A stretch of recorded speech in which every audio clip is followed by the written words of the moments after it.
Tonight on this Easter Sunday, we're going to take you to a place outside our world. It's not Mars or Venus, but it might as well be. It's a remote peninsula in northern Greece that millions believe to be the most sacred spot on Earth. It's called Mount Athos, and prayers have been offered here every day with no interruption for more than 1,000 years.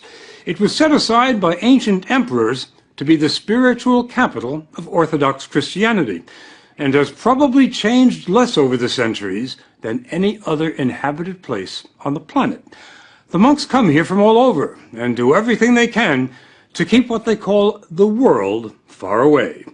Not surprisingly, journalists are not exactly welcome. For more than 2 years now, we've been corresponding, negotiating, and frankly pleading for an invitation, but ran into one monastic wall after another.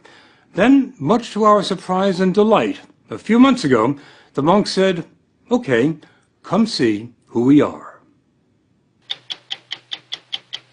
The story will continue in a moment.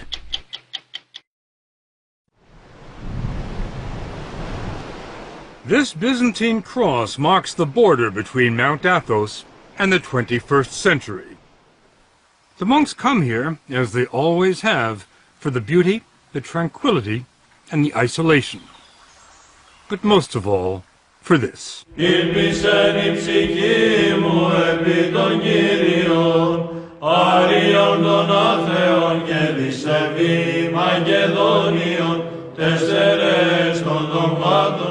Father Yakovos is one of the few Americans on the mountain. He's been here more than half his life. You have to understand the words that we're saying in today's liturgy are the same words that Christ was saying. The same words that saints from the 1st century, the 2nd century, the 3rd century, the 4th century. And nothing has changed in Orthodoxy since then. It's the only branch of Christianity that can make that claim. Father Eliseos is the abbot, the top man, at Simonos Petros, one of the 20 monasteries. It was Abbot Eliseos who invited us here, and never let us forget what a rare privilege it was.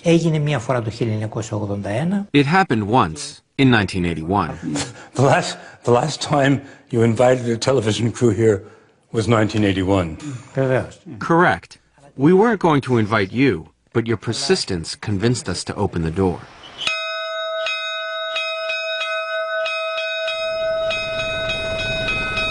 The door he opened revealed the wonder that is Simonos Petros, which fits like a crown on top of a rock 800 feet above the Aegean. It was built in the 14th century, and the monks will tell you it must be considered a miracle that it hasn't fallen into the sea.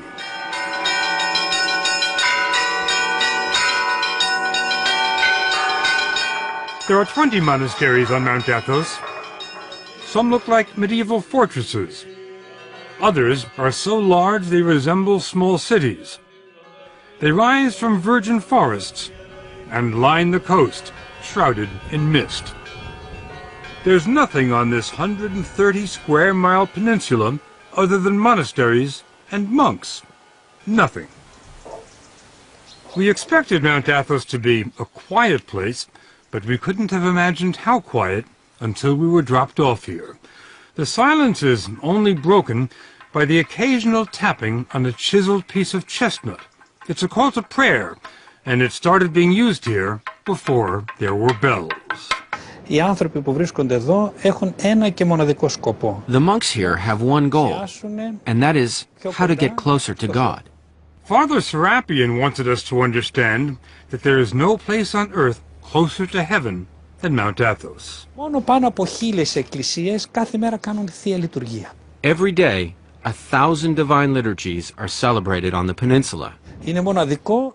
It's unique in the world and in the Orthodox Church. Exactly what makes it unique. Ο απόλυτος τρόπος της ζωής των μοναχών. It's the absolute way of life of the monks.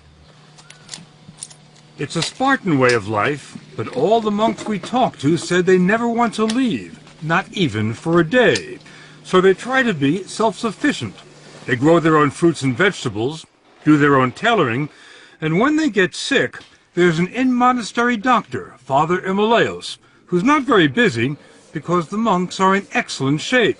There's remarkably little cancer, virtually no heart disease or Alzheimer's. They must be doing something right in addition to drinking wine at 9 in the morning. They eat 2 meals a day. There's what they call the first meal, which lasts 10 minutes, and the second meal, which lasts 10 minutes. There's no meat and no dinner table conversation. The only sound, a monk reading from sacred texts. We were surprised by how busy the monks are. When they're not praying, they're working. Father Theodosius, born a Lutheran in Germany, is a mechanical wizard who has given the monastery continuous electricity and occasional hot water. Many Christians in the world, they are looking for the original church, for the ancient church. Do you think this is the closest to the original church? Yes. When you come to Orthodoxy, you will see it has everything you ever sought for. Father Averkios takes care of the ancient footpaths here. He clears the trails. We went with him on what was, for us, an exhausting hike on the hills above the monastery. It wasn't tough for him, though. He says that after decades of roaming the world, this is his path. I've been to many places. Tell me where. From Switzerland, of course, from Sweden, Finland, Spain, Portugal, Singapore, Australia, and Texas. Texas. How did you like Texas? I liked very much. I liked mostly the people. Now, with all the traveling you've done, how did you end up here? I was searching for a way of life. I can give all of myself to that. And I think the God of Jesus is above all the others: money, lifestyle, even family. The family at Simonas Petrus consists of 54 monks from 8 countries. Father Yakovos came here 25 years ago from Winthrop, Massachusetts. This is about as beautiful as it gets. I think so.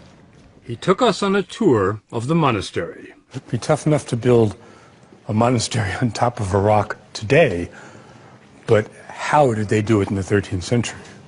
You know, that's something which even modern-day architects are amazed at. When the workers came and saw the site where St. Simon, the founder of our monastery, wanted to build, they looked at him and they said, "You're crazy." "Are you crazy?" Of course. So being crazy was not a bad thing. No, not at all. Now, back then, how did you get stuff up here? We have mules. It takes 15 minutes to walk through the monastery into the sunlight. Enough time to find out that Father Yakovos' journey to Mount Athos started at the age of 6, when his father showed him a picture. It was just so impressive, and I turned around and I said to him, "Dad, you know, I don't think that I'm going to be able to believe that somebody lives in that building until I step on those balconies myself." Destiny. It is a little bit too. From the age of 6. Yes. Father Yakovos doesn't follow what's going on in Winthrop or anywhere else today. There are no newspapers, no radio, no television on Mount Athos. There are a few telephones, and Father Yakovos got a call last year. His father was dying.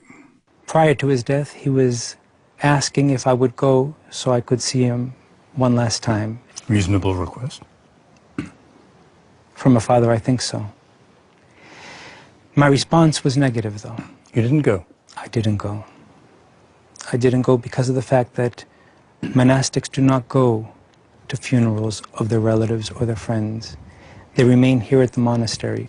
When your father asked you to come see him one last time, and you said no, was there any feeling of I'm letting my father down? Not at all. I know that we're going to see each other in paradise one day. The whole idea at Mount Athos is not only to isolate oneself from the outside world, but to let go of all memories of one's past life.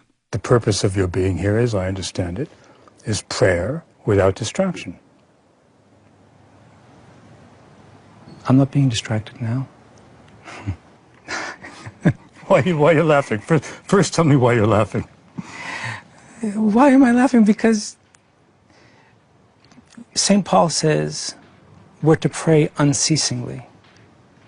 What's funny about that? That's not what's funny about it. What's funny is how you think I can stop praying. You're praying Every minute of the day. Even right now when we're talking. Really? Of course. You don't see Father Iacovos praying while he's talking, but look at these other monks. Their lips never stop moving, not for a second. They just keep reciting the Jesus prayer day and night. Lord Jesus, have mercy on me. It becomes like breathing. Some monks say they can pray when they sleep, and they get no more than 3 hours sleep a night. But Mount Athos gets more applicants than it can handle. It's harder to get into than Harvard. The man comes as a novice, he's free to leave if he doesn't like it, and the monks can tell him to leave if they don't like him. When a novice arrives here, can you tell whether he's going to make it or not? Can you tell whether he's going to qualify to be a monk? Όχι παραπάνω από ελάχιστο χρόνο το καταλαβαίνουμε. After a while, it becomes pretty obvious whether or not someone is cut out for it, which is why we have a trial period, which can last up to 3 years. I bet you know a lot sooner than 3 years. Vevers. Certainly. Once he's accepted into the community, it's a lifetime commitment. And life never changes here. Never.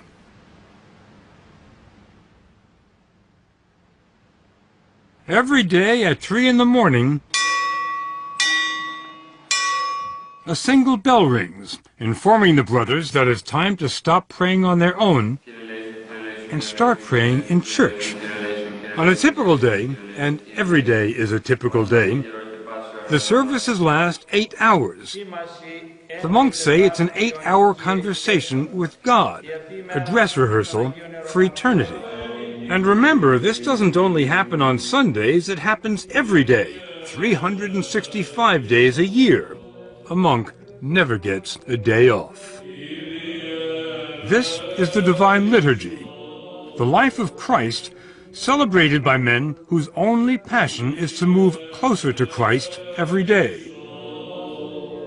The depth of their devotion defies description. They didn't look like the same monks we had met in the gardens and the workshops. They were utterly transformed, with a concentration so profound they were immune from distraction. There were occasional flashes of ecstasy. This old monk could have risen out of a Rembrandt.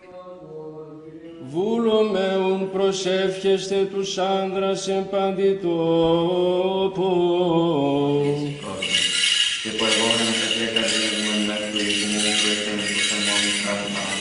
There are no musical instruments in the church, just chanting. Chanting without end.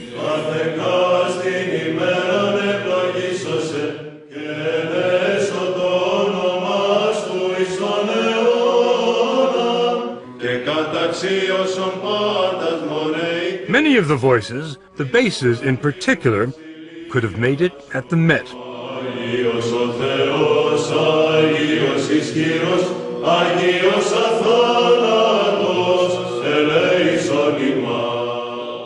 We didn't understand the words.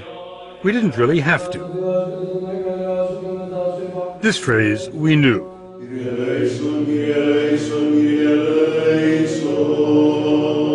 Lord, have mercy.